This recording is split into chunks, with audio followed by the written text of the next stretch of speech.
Welcome to the Meeple Syrup Aftershow, designers discussing design. We're on episode 41, cool episode or not. We still have with us Spencer and Travis. Somehow we have not scared them away. We're actually secretly trying to keep Travis as long as possible on our show so he can actually show up on the Alaboom show, which is, our competitive show that we loathe. We love Alaboom and have just never been invited, but we invite them to our show, and that's how we roll. No bitterness Because there. we're polite Canadians. We're polite Canadians. But let's continue the conversation, not the conversation of what we were just talking about off air, of golden genitals, but let's talk about something else. Okay. Well, I don't want to ramble, so why doesn't someone pick up? So, Travis has actually been crying because one of our viewers broke his heart, and that's just you gotta thicken your skin when you're out on our show. You gotta take some punches, and let's just it's a wild jungle on that YouTube chat section. That's right. It's just So- not fair. Spencer can talk about Kickstarter minis for 25 minutes, and I tell a funny story about Eric Lang, and suddenly I'm like flowers for Algernon or something. I mean, look. Are you more upset that you were said rambling? Are you more upset that it's relative to Spencer? Or are you more upset that you're getting accused of what Lance usually gets accused of? The only way this would be more insulting is if Spencer just put the Black Plague Kickstarter page up as his face while he talked. Oh, let's do it. With our Kickstarter page side by side. I would never. With the totals running. Yes. You're- That would be horrible. It's literally like the amount of money we made is like the gold that's spilling off your table onto the floor that you're too tired to pick up. That's their stretch goal budget. Here's the thing. Can you guys, You guys. can you guys do a stretch goal where you fund our game? Don't even start. You guys are making my heart hurt. I'm just kind of feeling bad. It's after midnight here. I'm still in the office. Now I'm just feeling Yeah, bad. we gotta feel bad for Spencer, the hardest working man. I'm glad I said. You got the work. Yeah, you got it this time. You got it this time. Oh man. Yeah, Black Plague's going pretty good. Hey, my favorite thing about Black Plague is actually the little character pegboards. Yeah. Yes. Those things are awesome. The That's a nice plastic, the detail. plastic dashboards are awesome, dude. Yeah, they're so smart. It's like, why didn't anybody else do this ever before? Why not? Why do you think you guys are one of the first publishers to actually invest in something that makes playing the game easier and fun, or more fun? Because it's a frill, right? It's not necessary, but it's the type of thing that after you play games for a long period of time, for a long period of your life, you go, this type of thing would make the game, even though it's not necessary, it would make the game more enjoyable. And the thing about, when you start getting to the point where you're producing plastic components at the rate that we're producing them, and the quantities that we're producing them, the plastic becomes cheaper, right? So Yep. going, hey, you know what, we can throw another little plastic shelf in there that's going to, not cost us a ton to do. But also, I think it's one of those things, the Guillotine guys really do sit down and really think very hard about what they can do to make the next Zombicide worth purchasing. They're not milking a franchise. No, it's that just they actually feel like- unique components. Yeah, new components, new rules, new zombies, right? Yeah. And again, like I said, they finished season 3 and they came to us and they said, no more modern Zombicide for a while. And we were like, okay, and they're like, maybe never. And we were like, well, you guys kind of know what you're doing so far, so let's just see what happens. And then then we were on South Park and they were like, we gotta do more Zombicide. South Park now. No, they were like, hey, we have an idea that's an offshoot. It's Zombicide still, but it's going to change a lot of rules, and it's going to have a bunch of new kind of. I don't want to talk too long, man. Travis seems real upset, dude. No, we need time for him to cry it out.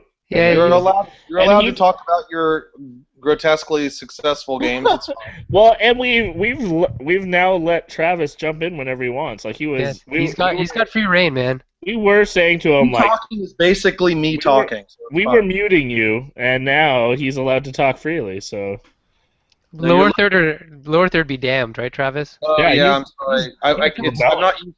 Normally on Alaboom we don't have to start the show 8 times, so I'm just not used. oh, Burn, sick burn. Zing. Roasted. So, Travis, tell us about what's next. Let's look past the game that's on Kickstarter right now, which is awesome, by the way. Which is easy to Society. do. No. Scoundrel Society is a great looking little game, but I want to hear about what was said about the next game when you were playtesting it at the convention. Oh, Ninja Camp? Yeah. Yeah. We had a really positive response. Even like the Jared and Jason Polar Bear played it, and they were like, "Can we keep this, please? Can we keep this prototype?" Yeah. So basically, it's just a game that's Ninja Camp is a game that's designed by a friend of ours here. We played it about 2 years ago, and it had kind of a boring, I hate to say it, but like a boring theme, or just like a used theme. How about that? A more obvious theme, and it was interesting. It was kind of like a take on "Hey, that's my fish." You have 3 little pawns on a board made of cards, and it's primarily orthogonal movement, and when you move off a card, it goes to your hand. But the cards, essentially, or in that version, it was like a deck builder, which didn't work, and we got rid of that element. But in Ninja Camp, you move off the card, and it goes to your hand, and it's like action. It's like movement programming cards. So in order to continue to move around the board to pick up other cards, which diminishes the options on the board and the board itself, you have to have these cards. So you're just sort of moving around trying to score as many points as you can. Each card not only lets you move, but also gives you points. The cards that are more versatile are worth less points, while the cards that are more specific and harder to use are worth more points. So often only ending up as points in some instances. So we added in like variable player powers. You get a once per game ability. You're moving around the little grid. It's a lot of fun. I mean, it's a little intimidating. You look at it because it's like a 7 by 8 standard card grid, and you're like, whoa. But when you realize there's only 7 different cards you have to learn, and they're all similar, and then there's a couple negative cards in there, like if you land on them you lose a point, and there's one that's just like an obstacle that you can't move through, just a wall. It's really simple, so it only takes about 5 minutes to explain it, and it plays beautiful. Yeah, great. What was the theme before? It was called, and I'm sorry, I've been up since like 6 in the morning. No, but this is good because we have a lot of people that watch that, they think maybe their first design, they think, oh, I'm going to pitch this game, and then publisher is going to keep it exactly how I pitched it, and I'm attached to my art, or I'm attached to my theme, and yet you took a game and you made it better. So it's helpful for people to hear kind of. Yeah. Well, one thing that we kind of pride ourselves on is our themes are not obvious at all. So like Heroes Wanted is like a really, really kind of offbeat take for superheroes, for example. It's not like a lens through which people usually look at superheroes. They always think of just like the more generic type of superhero. So this game is, the idea in the theme now is that you're like these animals. So it's almost like Kung Fu Panda, but it's ninjas. So you're going to ninja camp because you're these animals that are not really the traditional animals in the anthropomorphized world that would be ninjas. You're not like cobras or tigers or things like that. So not the cool kids. Yeah, you're like a platypus or or a goat or what's one of the other ones? A hamster. So like you're like kind of these more like ridiculous animals, if you will. So the original theme was, it was called Guild of Thieves, and it was like you're in the streets of Baghdad stealing stuff, but like thematically it didn't really make sense. Like the dancing scimitar sort of made sense, and the flying carpet made sense, and then like there was a card just called Turban. I don't really understand what that is or why it. Spencer, are you laughing really hard? Yeah, I just like my head covering. I know what it is. Like, I just like the idea that there's a card just says turban. Turban. The description of Oh, guys. Okay. I No pulled the turban. effect. Just turban cards. Boom. Laid a the turban. original description, and it's funny because turban's like the best card. In the original description, it was like you were going around Baghdad stealing treasures from the Arabian Nights, 1001 Arabian Nights story. Except there was like a camel, so magical camel, magical turban. There were jewels. Was it like a magical? Was it like magic that Was turned it to monkey? disguise? Was it like a monkey that got turned into a camel because of a genie? It should have been a flying carpet that was turned into a turban that could make just your head fly. Oh, that'd be cool. Yeah. So long story short, and the art was done by a friend of his, so it wasn't it was like art that was good enough to go on like a board game for like Rio Grande in like 2004 or something, but not now. No, I'm not talking trash. I'm just saying like art has really moved on since then. I mean, when you look at like the cover of Puerto Rico, it looks like someone's aunt drew it, and Actually, my aunt drew it. Your aunt? Spencer. She's an artiste. Spencer, our aunt. Oh yeah, we're related, obviously. Obviously. Somewhat alike are always related.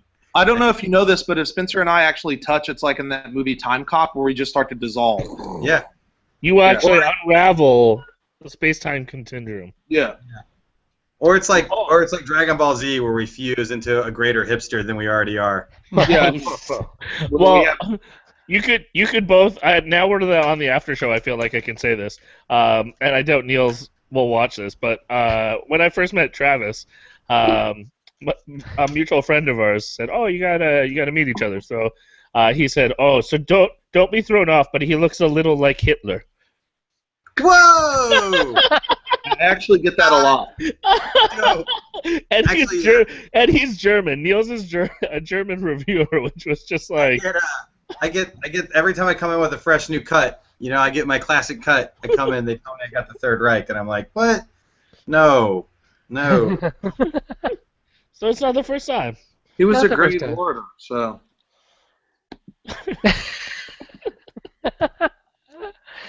And, okay, so back to the game that's coming out. Yeah. Oh well, actually, let's go back to Scoundrel Society. What do you think? What do you think people are going to say when they play the game? I think they're gonna like it. I mean, it's a little game that packs a punch. So, we're trying to start a small box line of games, and my philosophy behind this is, I think micro games are dead. I think people are micro games are like an impulse buy item at the grocery store. It's like, holy crap, like the cash register. Yeah, it's like holy crap, they have a flashlight that's shaped like a cigar, and you just buy it, for like no reason. And it's the same reason. Holy crap, this game has like one cube in it. They locked Shinji Kanai in a room, and he made a game with just one cube.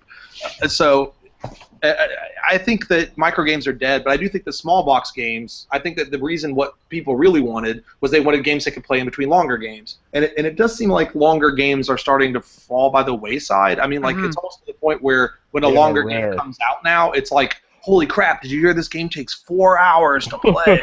Yeah, which used to be the norm, right? Yeah. I mean, yeah, exactly. Like, when I first started playing games, like, you were expecting to sit down and play, like, a 3-ish hour game, people would say an hour and a half was like, oh, it's short, it's like an hour and a half, 2 hours. Yeah, like 2 hours is, it's a short night, we can play a couple games. I mean, I remember being, like, late, maybe middle school age, like 13, 14, right, 15. And 6 years ago? Yeah, like about 6 years ago. I remember it being a thing like you had a game you played all weekend long. Like I played Axis and Allies with my buddies. Yeah. Yeah. I come over to your house Friday after school. We set up whatever board game we're gonna play for the next few days, and it better we hopefully are finished by Sunday. If you don't get finished, then it's gonna get knocked down. Yeah. Not a good follow-up to Hitler comparison there, Spencer. Really? Guys, let me tell you the secret. You gotta get Australia. You gotta get Australia. No, you gotta get Australia. You got Turtle. I've been doing a lot of study.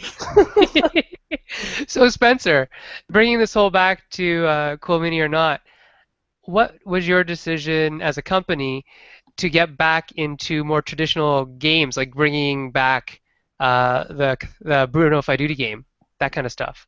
The thing is, man, you can only be told that you're an Ameritrash company so long. You know what I mean? Like that you. Oh, sorry, no. Let me correct you.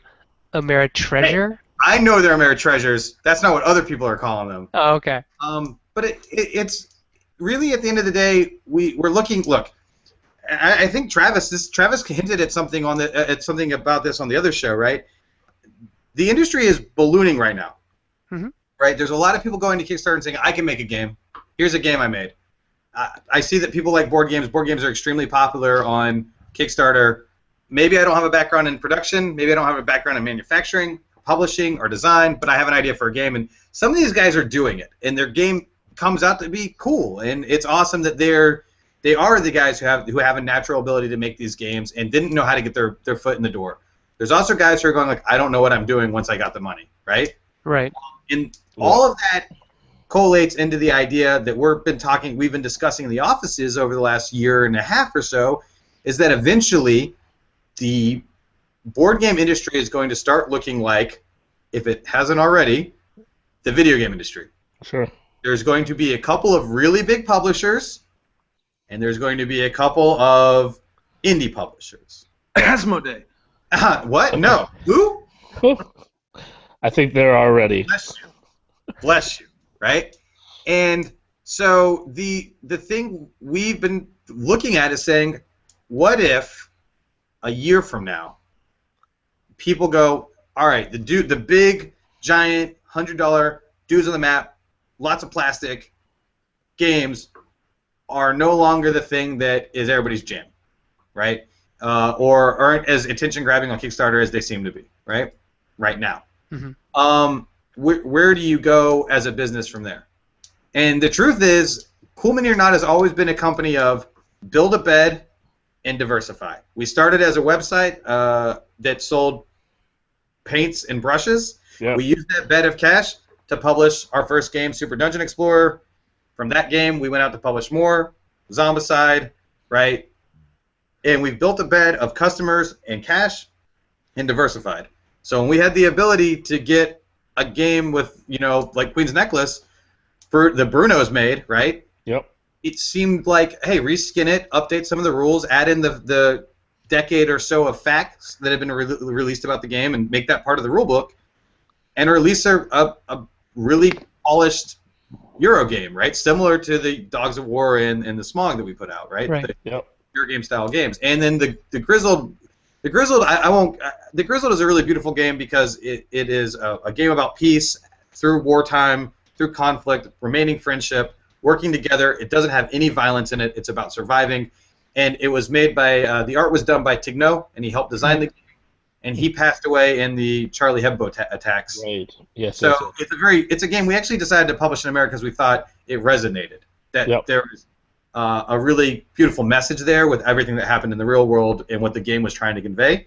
It's also very nice that the game is an incredibly well-designed game, right? It's a game that we believe in functionally as well, right? Right. So it's just diversifying. You don't want to be a one-trick pony, right? If we want to be a one-trick pony, every game we do would be Zombicide because it works, right? So it's just part of that diversification, right? Which is an interesting thing. That's where we're at right now as a company. So, while Scoundrel Society isn't doing, setting the world on fire like Heroes Wanted did, when we go to a con, we pitch to 10 people, we sell 7 of them the full boat on Heroes Wanted. Right. And we need more things to sell. And we're not just making games just to sell them. But so you have a bit of a catalog, a variety when. Correct. So to talk about kind of, Sin asked this question about moving out of the sort of design role into more of a developer or publisher role. I think that's only like a natural thing that's going to happen because right now, I mean, there's me and Nick, and we have a third partner who is not a game designer. He is essentially helps us with financials, contracting, things like that.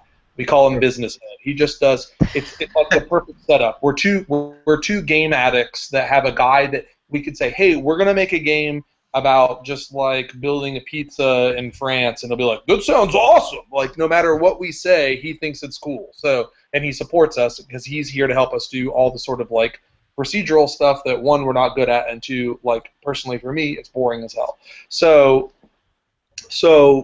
as a company, we need to be able to grow and expand. So, like, we have this idea of making a small box line of games. We have 3 already. If we end up working with Daniel Solis, which it's looking very promising that we will have 5 small box games. Now, maybe we're biting off more than we can chew, but, like, what are we supposed to do? Like, we have to take the risk or we're going to plateau, right? Yep. We have the money and the people to make these games. We've already designed them. So we could just go, well, let's be really conservative and we'll just release like 2 a year.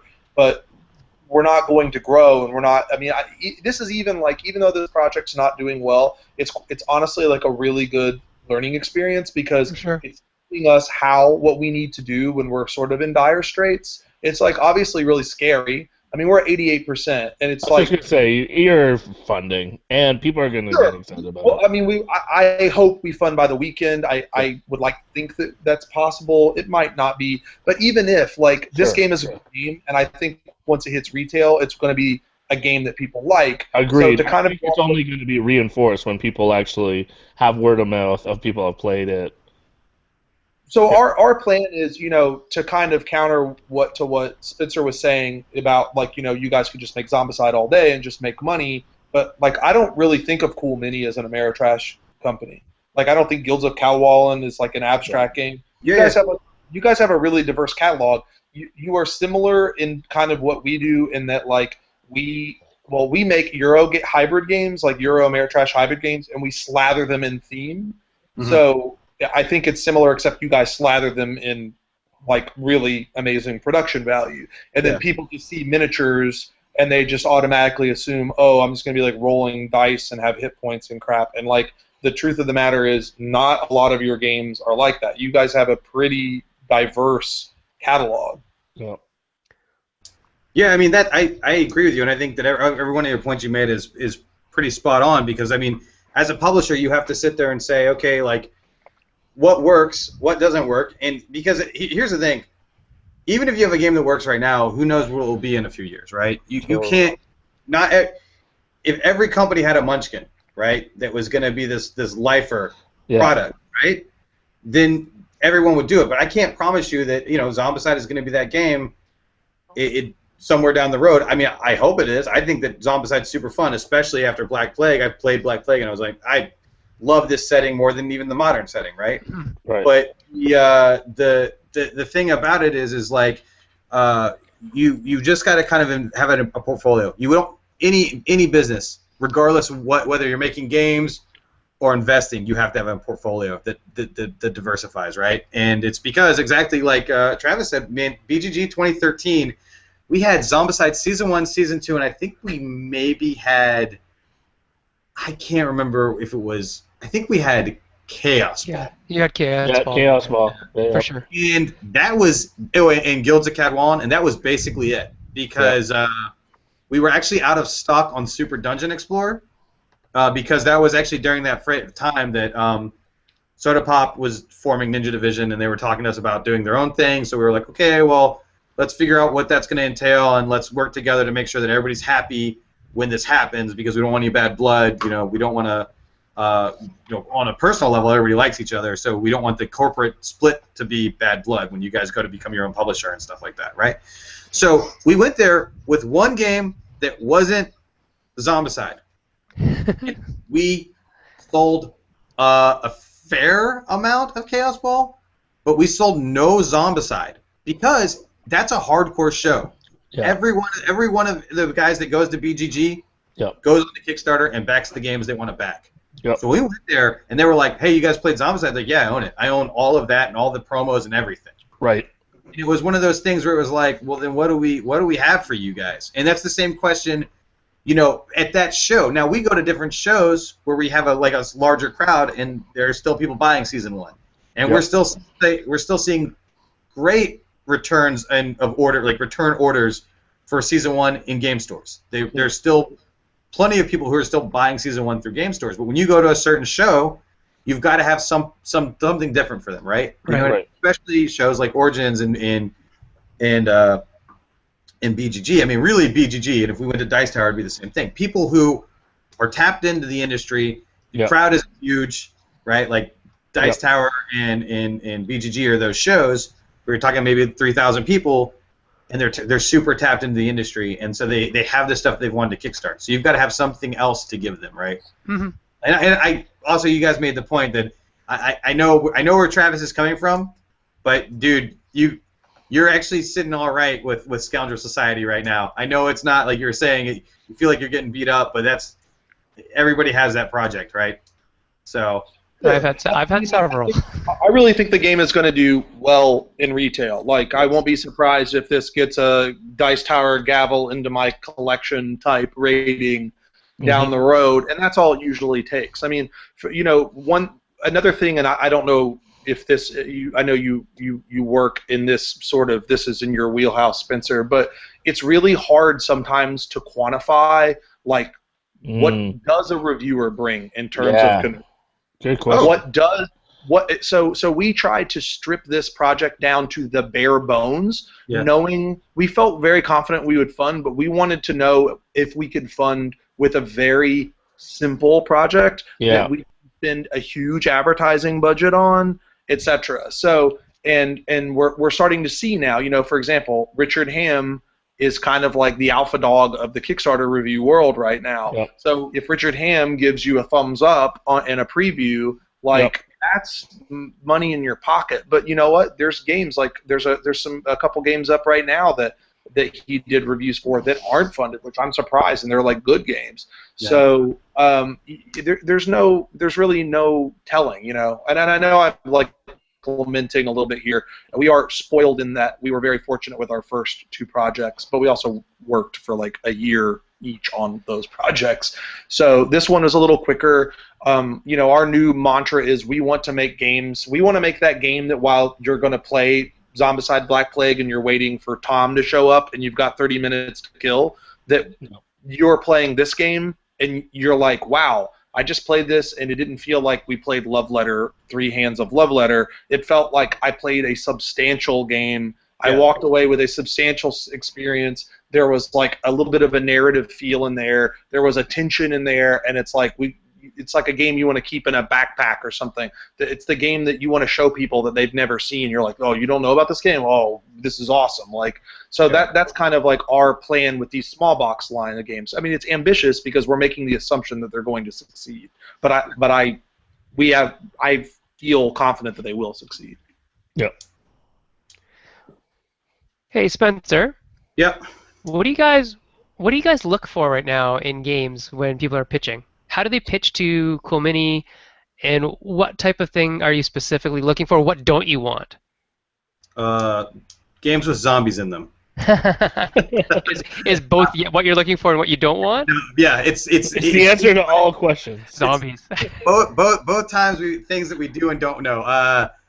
Right now, we are actually, because we're doing diversification, and we are looking at more different.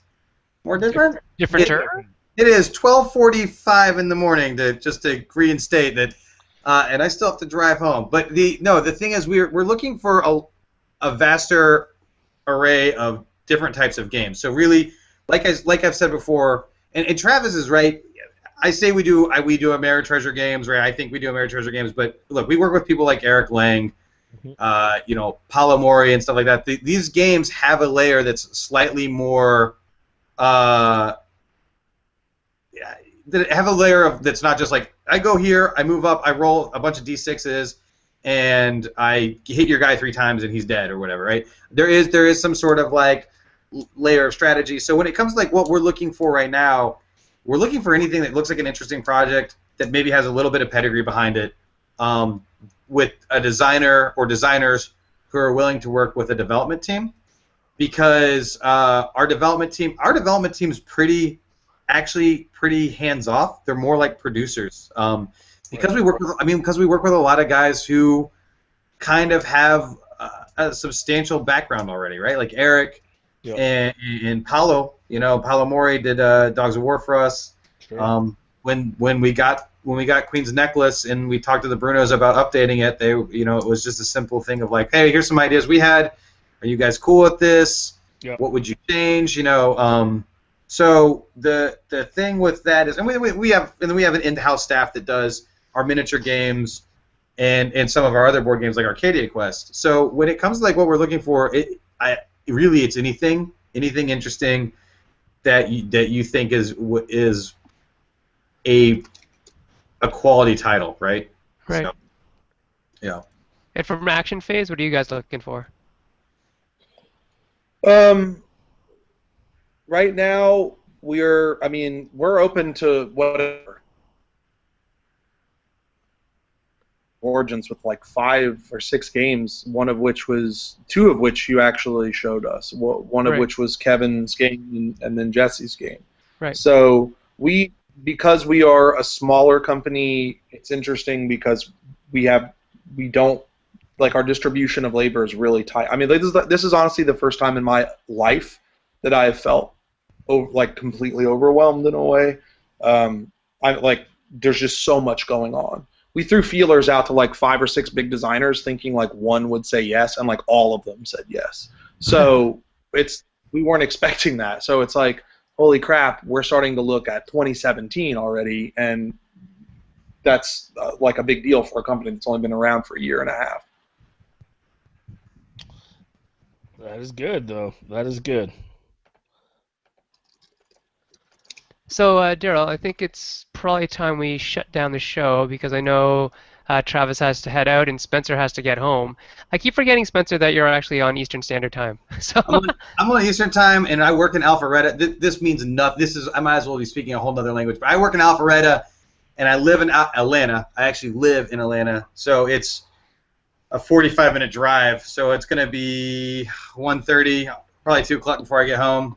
The Chihuahua is not going to be happy, man. I'm going to tell you that right now. The Chihuahua. Sorry, we man. appreciate that you stayed No, with us. and I'm glad. We just got back from Expo. We got Gen Con coming up. We got a bunch of projects that some of the Brazilian team is still here.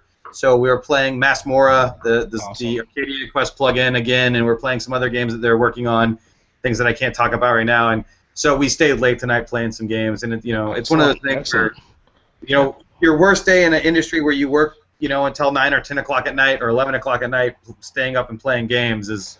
You got to remind yourself you spent a majority of your day playing games. Yeah, absolutely. Well, we'll follow up on those things at Gen Con, hopefully. And, we'll hang out at Gen Con. And we gotta. I can't believe I missed you guys at Origins, but I was there for a hot minute. I was there for Saturday. I saw you walking around, looking down at your phone, and thought, I don't need to bug him right now. I was literally talking to the guy that runs, that's probably when I was talking to the guy that runs Origins, going like, I thought we had a meeting. Did we not have a meeting? Did I misunderstand? Because I really only went there to meet him. Because unfortunately my schedule was so crazy I couldn't stay and enjoy the show, which I would love to do, but I was just super busy. So Gen Con, we'll figure it out. Yeah, I'll be there the entire time, baby. So will we. Yeah. Travis, you're gonna be at Gen Con in your backyard? Yeah, we have a booth. We like intentionally choose to go to the family fun area. Dude, yeah, you were in the sneaky spot. Sneaky spot. No. You're right where the action is. You're the BGG. I will tell you right now, for the size of our company, no. we sold like literally 8 times what we thought we would sell. So we are just fine being over in an area where people can stand around and talk, and like families come over and things like that, rather than slogging through Asmodee nuts to butts. Between TMG. I think you're Tasty Minstrel and R&R and... we got Heroes Wanted was like for 3 of the 4 days that we got the BGG buzz or whatever because we were like next to their booth, so people just walked over after we switched to them. I mean, that was huge for us. That's perfect. We'll gladly stay where we are. Excellent. Spencer, get home safe, my love. You look extremely exhausted. Drive safe.